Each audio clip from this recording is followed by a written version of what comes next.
జగన్‌ని అరెస్ట్ చేయడమా? లేకపోతే జగన్‌కి నోటీసులు ఇచ్చి విచారణకు రమ్మంటవా? ఏదో సంథింగ్ జరగబోతోంది.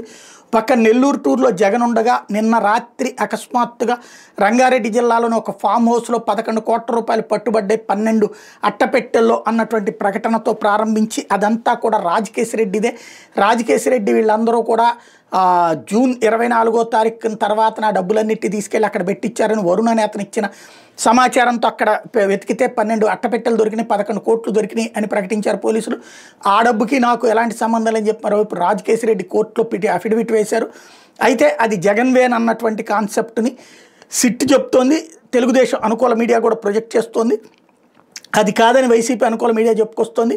డీజీపీ హరీష్ కుమార్ గుప్తాతో సిట్ చీఫ్ రాజశేఖర్ బాబు భేటీ కావడంతో సంథింగ్ ఏదో జరగబోతోంది అన్నటువంటి చర్చ నడుస్తోంది. జగన్కి నోటీసులు ఇచ్చే విషయం మీద డీజీపీతో చర్చలు జరుపుతున్నారని, లేదంటే కనుక జగన్ అరెస్ట్కి చేయబోతున్నామని చెప్తున్నారన్నటువంటి ప్రచారం జరుగుతుంది. ఏంటన్నది మరి కాసేపట్లో స్పష్టత వచ్చే అవకాశం ఉంది.